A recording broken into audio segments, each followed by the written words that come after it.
Banyak orang dapat memulai perjalanan bersama Tuhan dengan penuh semangat. Ketika pertama kali mengalami kasih Tuhan, hati dipenuhi sukacita. Kita rajin berdoa, bersemangat membaca firman Tuhan, dan setia beribadah. Namun seiring berjalannya waktu, berbagai tantangan mulai datang. Masalah hidup, kesibukan, kekecewaan, pencobaan, bahkan godaan dunia dapat membuat semangat kita perlahan-lahan memudar. Mengikut Tuhan bukanlah perlombaan lari cepat, melainkan sebuah perjalanan panjang.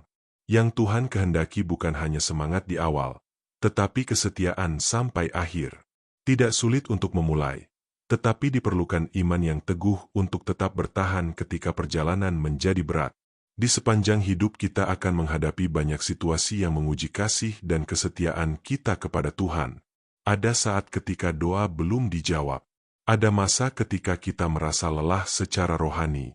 Ada waktu ketika kita tidak memahami mengapa Tuhan mengizinkan suatu pergumulan terjadi. Pada saat-saat seperti itulah keputusan untuk tetap mengikuti Tuhan menjadi sangat berarti. Alkitab berkata dalam Matius 24 ayat 13, "Tetapi orang yang bertahan sampai pada kesudahannya akan selamat." Perkataan Tuhan Yesus ini mengingatkan bahwa kehidupan orang percaya membutuhkan ketekunan.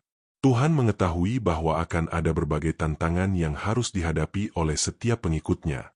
Karena itu, Dia mengajarkan agar kita tidak mudah menyerah ketika menghadapi kesulitan. Bertahan sampai akhir bukan berarti kita tidak pernah jatuh.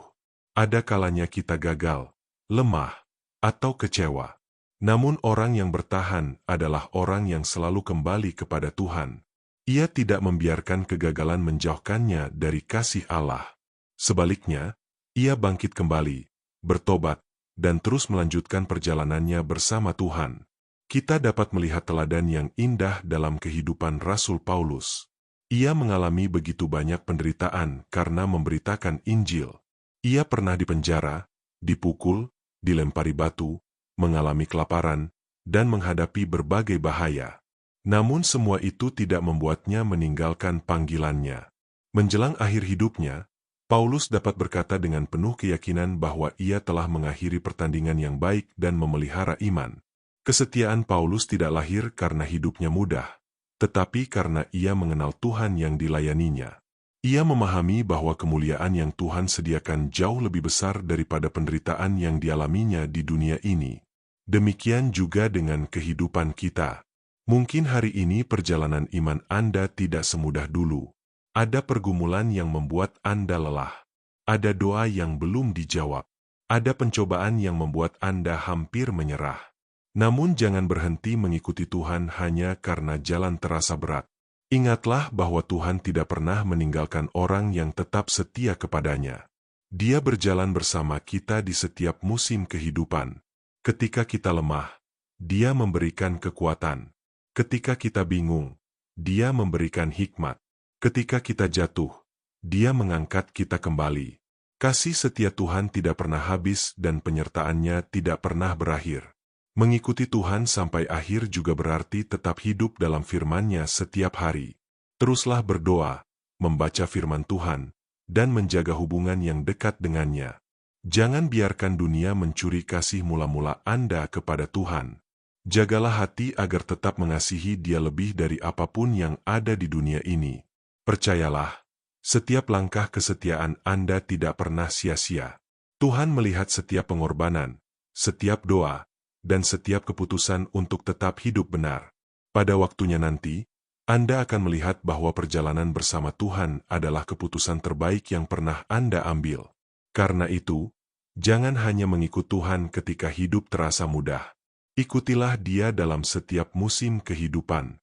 Tetaplah setia sampai akhir, sebab Tuhan telah menyediakan mahkota kehidupan bagi setiap orang yang mengasihi dan tetap setia kepadanya. Alkitab juga berkata dalam 2 Timotius 4 ayat 7-8, "Aku telah mengakhiri pertandingan yang baik, aku telah mencapai garis akhir dan aku telah memelihara iman. Sekarang telah tersedia bagiku mahkota kebenaran yang akan dikaruniakan kepadaku oleh Tuhan, Hakim yang adil, pada harinya, tetapi bukan hanya kepadaku, melainkan juga kepada semua orang yang merindukan kedatangannya." Alkitab juga berkata dalam Wahyu 2 ayat 10, Hendaklah engkau setia sampai mati, dan aku akan mengaruniakan kepadamu mahkota kehidupan. Mari berdoa. Bapa di surga, terima kasih karena engkau telah memanggil kami untuk menjadi pengikut-Mu. Tolong kami agar tidak hanya memulai perjalanan iman dengan semangat, tetapi juga tetap setia sampai akhir. Ketika kami menghadapi pencobaan, kuatkanlah kami. Ketika kami merasa lelah, berikanlah kami kekuatan yang baru. Jagalah hati kami agar tetap mengasihi MU dan tidak berpaling dari jalan-Mu. Mampukan kami untuk terus hidup dalam firman MU dan tetap percaya kepada penyertaan MU sampai akhir kehidupan kami. Di dalam nama Tuhan Yesus kami berdoa. Amin. Kiranya renungan ini menjadi berkat bagi Anda. Jangan lupa untuk like, subscribe, dan bagikan renungan ini kepada keluarga, sahabat, dan siapa saja yang membutuhkan penguatan dari firman Tuhan. Tuhan Yesus memberkati.